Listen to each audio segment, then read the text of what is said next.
Buenas tardes, doctor Lauro Zavala. Gracias por haber atendido esta invitación del proyecto de divulgación de la ciencia de la Coordinación de Extensión Universitaria en la UAM Xochimilco. Tengo mucho gusto de conocerlo desde hace tiempo. Es un hombre prolífico, un gran académico, miembro de la Academia Mexicana de la Ciencia y de múltiples organizaciones que han reconocido su trabajo. Es un gran productor de literatura sobre comunicación, sobre cine. Es profesor en la UAM Xochimilco en la carrera de comunicación y en el posgrado en ciencias sociales en la UAM Xochimilco.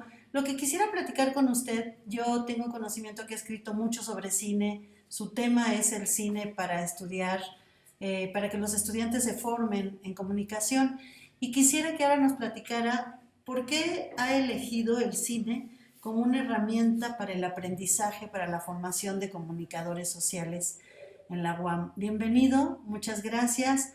Adelante, el micrófono es de usted. Muchas gracias. Bueno, muchas gracias por esta invitación y por el comentario. Y bueno, sí, efectivamente estoy trabajando en el doctorado en humanidades. Trabajé antes en el doctorado en ciencias sociales y creo que eso es ya parte de la respuesta, porque mi formación original es en comunicación social. Precisamente soy egresado en licenciatura de Xochimilco, que es una carrera que está inscrita completamente en las ciencias sociales, mientras que el doctorado en el Colegio de México lo hice en teoría literaria, que es un campo completamente de las humanidades. Entonces, tengo como un pie en las ciencias sociales y el otro en las humanidades. Eh, y bueno, originalmente, incluso antes de estudiar el doctorado, yo estaba trabajando con teoría literaria hasta el día de hoy. De hecho, ayer iniciamos un seminario permanente de teoría literaria, un grupo de colegas. Es un seminario interinstitucional de discusión de teoría literaria. Y en realidad mi campo, digamos, natural de investigación es la teoría, ¿no? Tengo varios libros que he escrito sobre semiótica, que es un campo completamente teórico, y trabajo en teoría literaria y teoría del cine. Y precisamente el tema del congreso de este año, de la Asociación Mexicana de Teoría y Análisis Cinematográfico, que yo fundé hace 12 años, entonces en eso soy presidente, pues como es teoría y análisis, el tema de este congreso, que es el 20º, será precisamente la teoría del cine. Y para ello estamos invitando a casi 20 colegas de 12 países hispanohablantes, ¿no? A que nos platiquen cómo están trabajando en el campo de la teoría, produciendo teorías que son muy útiles. La teoría es lo más útil que existe, porque de cada teoría se desprenden métodos de análisis de objetos concretos, en este caso de películas o de obras literarias. Entonces, bueno, para responder a la pregunta, digamos que esta formación que tengo en estos dos terrenos, ¿no? Las sociales y las humanidades, como decía, en la UAM Xochimilco, la carrera de comunicación está en la división de ciencias sociales y humanidades, pero después de cumplir varias décadas de haberse creado la unidad, durante todo este tiempo no contábamos con ningún programa de humanidades, ¿no? Todas las licenciaturas de esta y posgrados de esta división son de ciencias sociales. Y por eso en los últimos 3 años ya estamos trabajando en lo que creamos, un grupo de colegas, un doctorado en humanidades. Este doctorado tiene 2 líneas, la línea de estudios culturales, que tiene muchos elementos de ciencias sociales, y esta línea en la que yo trabajo, que es de teoría y de análisis cinematográfico, que es completamente de humanidades.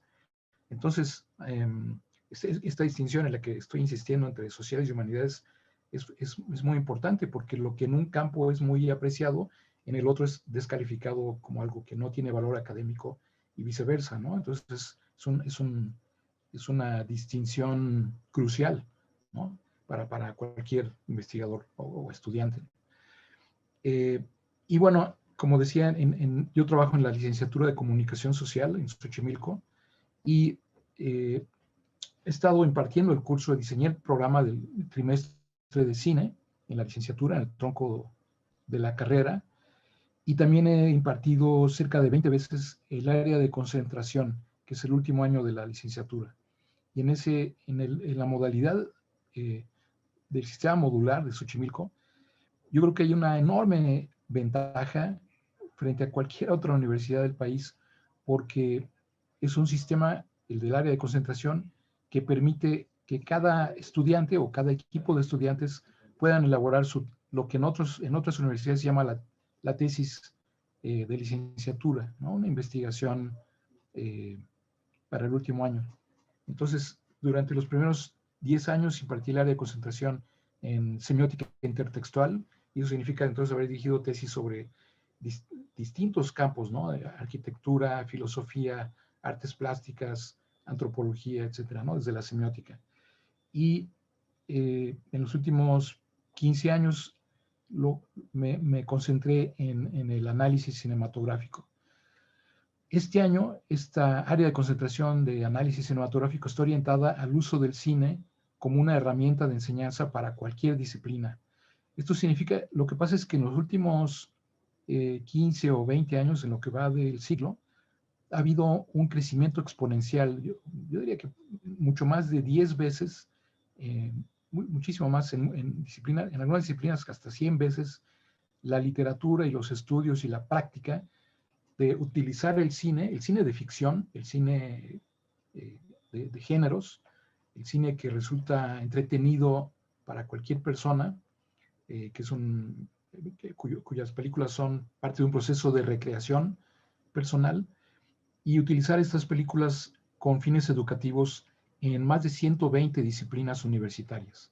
Es decir, primero se utilizó durante el siglo pasado de manera intuitiva, digamos, así espontánea, no sistemática, y ahora se está utilizando de manera ya mucho más organizada. Entonces hay una literatura muy abundante, ¿no? En una mucho más de 50 disciplinas de todas las divisiones. Entonces, en este trimestre tuvimos invitados de 15 disciplinas que nos platicaron cómo utilizan el cine en su disciplina con sus estudiantes todos los días. Utilizan, claro, secuencias de largometrajes, ¿no? Es decir, un fragmento que tiene una cierta unidad narrativa, un inicio, un desarrollo y una conclusión en pocos minutos, que es el objeto de todo el estudio del análisis cinematográfico. Así como en la lingüística se estudia la oración, en el análisis, en la teoría del análisis cinematográfico estudiamos sobre todo las secuencias, porque es algo que se puede utilizar en una clase, ¿no? Se proyecta, sobre todo ahora que tenemos los recursos que habíamos desaprovechado de la educación a distancia.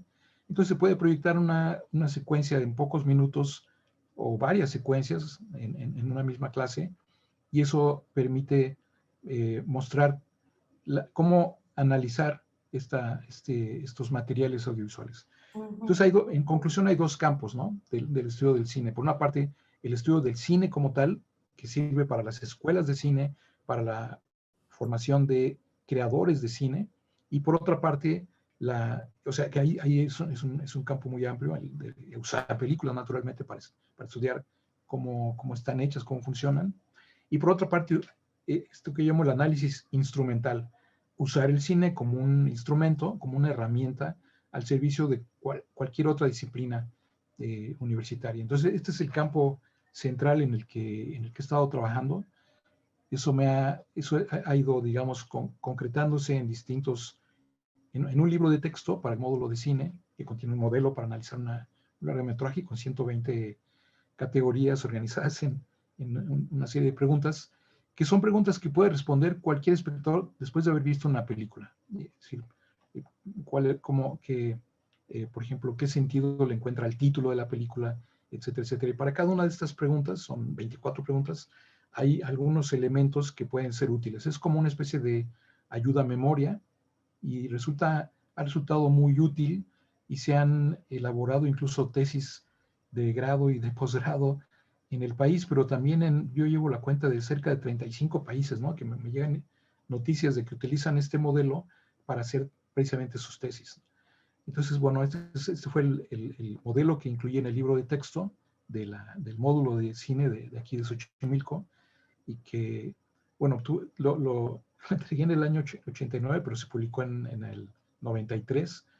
Se reeditó, pero es muy, muy infrecuente que un libro de texto se reedite, y está circulando de manera digital. Y luego está el otro campo, que es, como decía, la aplicación de todo esto al servicio de las otras disciplinas. Entonces, en este otro campo están en prensa varios libros colectivos de colegas de muchas disciplinas. Está en juego un congreso que estamos organizando, números monográficos, por ejemplo, de la revista de la Academia Mexicana de Ciencias. Convoqué a una veintena de colegas de varias disciplinas, de varios países, y así sucesivamente, ¿no? Estos dos campos se nutren mutuamente y son el campo en el que trabajo. Mi formación de literatura en el doctorado me ha servido, por supuesto. eh, Hoy mismo en la tarde participo en un congreso de ediciones críticas de literatura, y lo que estoy presentando, para terminar este comentario, no solamente es una revisión de cómo funciona la edición crítica en la literatura, en el Quijote, en las obras de Rulfo, etcétera, etcétera, sino también cómo estas categorías se extrapolan para hacer análisis crítico y para, digamos, acompañar al lector, al espectador, en las artes plásticas, en la música, en la misma ciencia y, por supuesto, en el cine. Entonces, todos estos desarrollos de la teoría literaria son muy útiles como formación previa para la discusión de las teorías y los métodos de análisis cinematográfico. Y toda esta teoría y esta práctica, este libro que tuve conocimiento de él hace poco, que platicamos mucho sobre la posibilidad de reimprimirlo y que es complicado dentro del espacio universitario hacer impresiones de libros. ¿Cómo han reaccionado los alumnos? ¿Qué se han llevado de esta experiencia de trabajar desde la teoría del cine para analizar, para formarse y para analizar otros campos? Bueno, es una respuesta muy positiva, porque cuando uno se acerca a un ejercicio de análisis, antes por ejemplo, de tomar un curso de análisis o de hacer un primer ejercicio, se puede tener la idea, como ocurre en literatura y en otros campos, que el análisis podría disminuir el placer que se tiene al ver una película. Pero lo que ocurre es exactamente lo contrario, ¿no? Es decir, el analista, digamos, uno es, según algunos teóricos, uno puede tener dos sombreros, ¿no? Sombrero de espectador casual, como lo llaman, que somos todos, ¿no? Que decidimos ver una película porque se nos antoja ver esa película y ya, ¿no? No hay nada especial más allá de la experiencia. Pero después podemos ponernos el sombrero de analista y, por ejemplo, para un analista, lo más importante al ver una película es conocer el final, por ejemplo, ¿no? Que es la clave de toda la película. Un espectador casual dice, no me cuentes el final porque me echas a perder la experiencia, ¿no? Pero una vez que uno ya la conoce, la película, entonces analizar los elementos claves permite efectivamente profundizar y entender, no solo entender por qué a uno le gusta o no le gusta una película o una secuencia particular, sino además el cine. Esto es muy interesante, coinciden casi todas las teorías de cine en esto. El cine puede, como lo dice un psicoanalista lacaniano, Félix Guattari, en un artículo de hace unos años, el cine puede agenciarse eh, los mecanismos del deseo, es decir, todo aquello de lo que depende nuestra identidad. Y entonces, al ver una película, podemos reorganizar eh, la misma identidad personal y social que tenemos. Y esto precisamente es parte de la naturaleza educativa, por decirlo así, natural, que tiene el cine de entretenimiento, y que también tienen más recientemente tienen ya algunos documentales que están incorporando estrategias del cine de ficción. Ajá, me hizo recordar cuando yo estudié diseño de la comunicación gráfica allí en UAM Xochimilco. Llevamos un curso donde nos dieron análisis cinematográfico con el maestro Francisco Chávez, que solo estuvo una temporada, no sé si lo conoció, por allá de los mediados de los ochentas. Y cuando nos hizo conocer esto que está narrando, estas partes que hay dentro de la película, los directores, a qué corrientes pertenece, en qué época se hizo, recuerdo que fue una transformación en el pensamiento de nosotros. No volvimos a ver ni una película, ni un comercial, ni una serie de televisión igual que como la veíamos antes. Esa experiencia que teníamos antes de ir al cine y ya era una, pero a partir de eso sí recuerdo que nos sentábamos a ver una película y la gente alrededor que no había tomado el curso, dígase, novios, papás, amigos, familia, decían, ¿por qué no ves una película como gente normal? ¿No? ¿Por qué tienes que ver si la elipsis? ¿O por qué puedes ver la película 20 veces si ya sabes el final? ¿Por qué no la vuelves a ver igual? No importa el final, importa cómo descubres, es como un cuento, como una novela, que la vuelves a leer y vuelves a descubrir cosas, ¿no? Y esto que está diciendo se me hace un deleite para aquellos que se forman con usted en este ámbito, porque sí es transformar completamente la visión de lo que es el cine y se puede ver y ver una misma producción y encontrar 10.000 elementos. Una vez la podemos ver para la música, otra para la iluminación, otra para la escenografía, los actores, la estructura dramática. Se me hace un deleite, ¿eh? Poder tomar las clases. No se puede ir de oyente de otras disciplinas ahí al módulo. Por supuesto. Ah, pues creo que voy Con, a... con el sistema a distancia es muy fácil. Perfecto, yo sí quisiera, sería padrísimo poder ingresar a esas clases. Yo soy una fan desde entonces y desde antes me gustaba el cine, pero cuando me dieron esos pequeños esbozos de lo que era el cine, encontrar la diferencia entre un cine ruso o francés o alemán o mexicano, sí cambia completamente la perspectiva de lo que era la pura experiencia estética de la obra artística del cine, a convertirse en pues un elemento enorme de información para conocer infinidad de cosas en una sola película. Y bueno, ¿y quiénes de la investigación que realiza, hay algunos otros equipos de trabajo que estén con usted, con los que se vincula dentro de la universidad o fuera de ella para construir este conocimiento que les da a los alumnos? Sí, claro, este es un campo, digamos, emergente de la investigación en toda Latinoamérica. Por ejemplo, en Estados Unidos, que es nuestro vecino, aquí muy cercano, hay más de 2.000 universidades donde hay programas de posgrado en cine, porque tienen otro sistema universitario. En Europa también hay literalmente cientos de posgrados en estudios de cine. Y en Latinoamérica parece ser que nuestro programa es el primer doctorado en teoría y análisis cinematográfico. Sin embargo, por ejemplo, el seminario permanente de análisis que creamos en 2008 y que ya tiene 20 congresos realizados, dio lugar, esa era nuestra intención, dio lugar a la creación de otros espacios que también tienen congresos cada año. Hay uno en Tijuana, otro en Mexicali, otro en Puebla, y se había creado uno en la Ciudad de México, en la UNAM, pero eran estudiantes de posgrado que se graduaron, y entonces ese ya desapareció, pero se acaba de crear uno por parte de los estudiantes del doctorado de humanidades aquí en Xochimilco. Entonces, realmente, bueno, eso, por ejemplo, nosotros en nuestro directorio tenemos cerca de 400 investigadores que han participado en estos 20 congresos, y este año, como la sede institucional en colaboración con la UAM será la Escuela Nacional de Artes Cinematográficas de la UNAM, que antes era el CUEC, entonces seguramente ellos tienen un directorio de académicos interesados en el cine mucho más amplio, ¿no? Y como digo, entonces estos son los principales grupos que hay en el país. Y en este congreso, como en el que estamos organizando, porque, bueno, ayer fue la primera reunión del comité organizador, es un congreso que se realizará en octubre.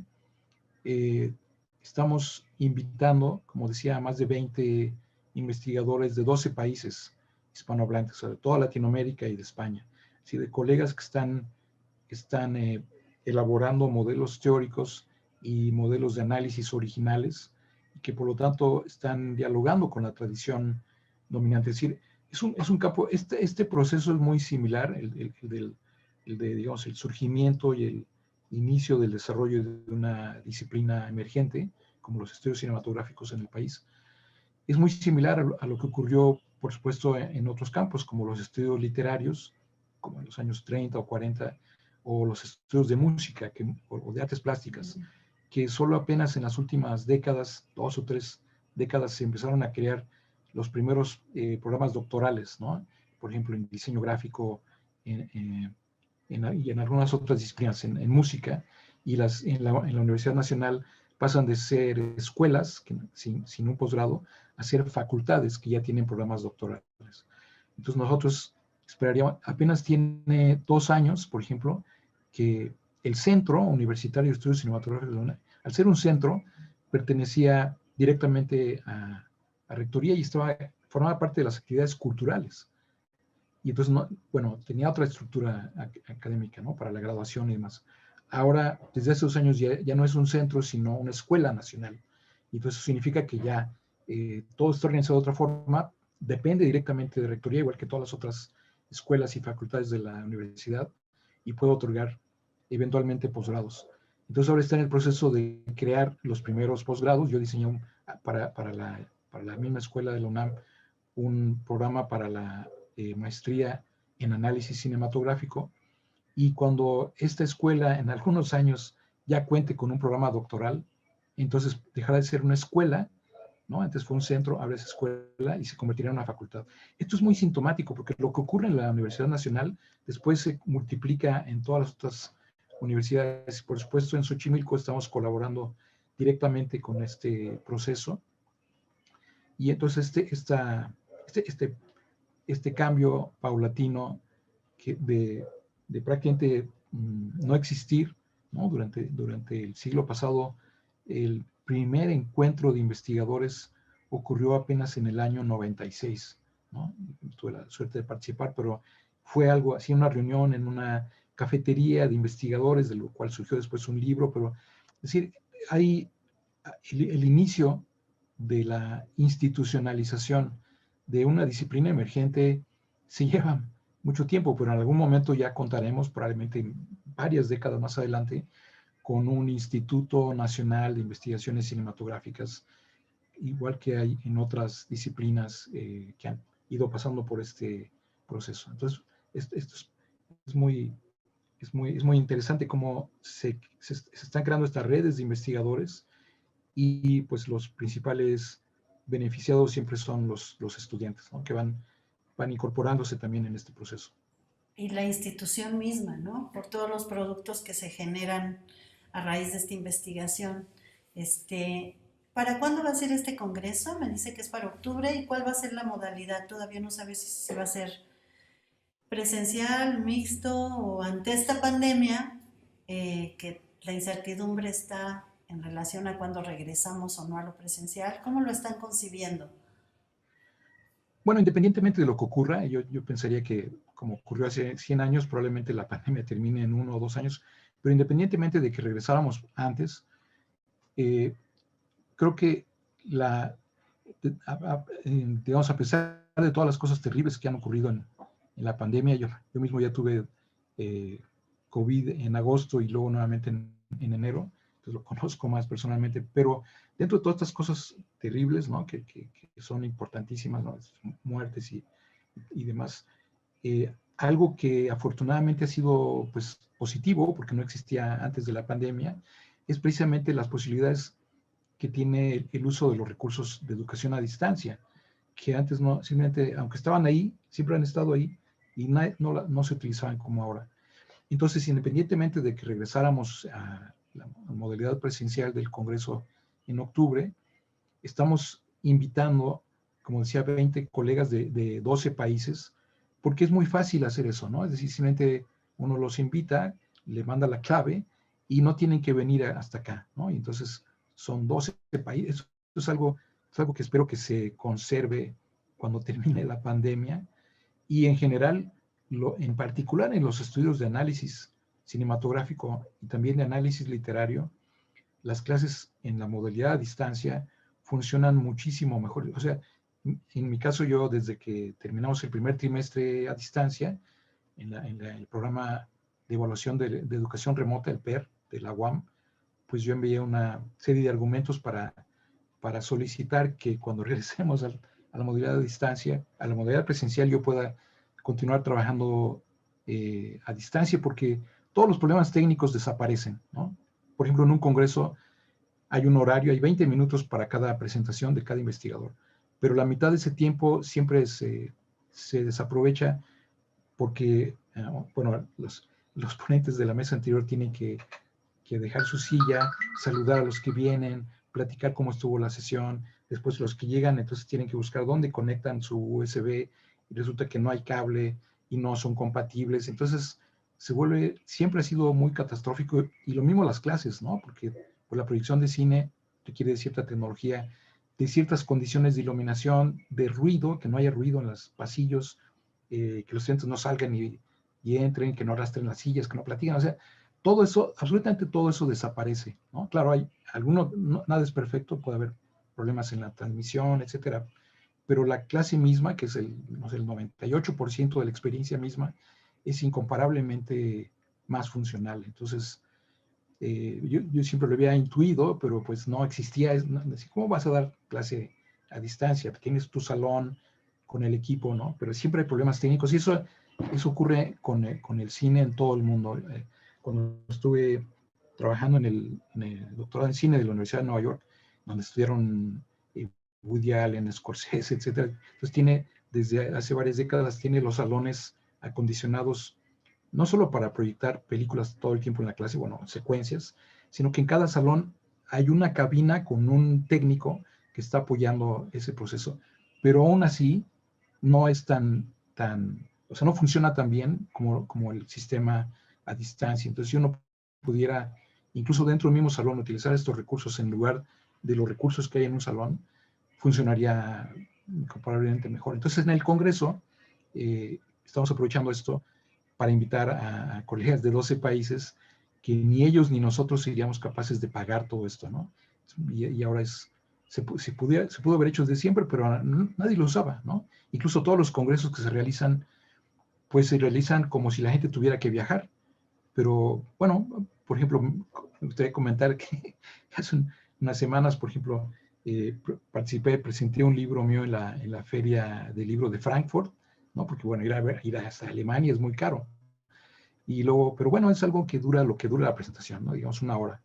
Y después de eso, media hora después, estaba yo dando un curso en Argentina, y luego en la noche, pues estoy participando en un encuentro de investigadores y de colegas de varios países, etcétera. O sea, eso simplemente no ocurría antes de la pandemia, y entonces yo esperaría que, como, no, insisto en que como dentro de todas las cosas terribles, podríamos pensar que eso es una consecuencia indirecta, pero muy positiva, y yo pensaría espero que se pueda conservar como algo cotidiano en la actividad académica, sobre todo en ciertas disciplinas.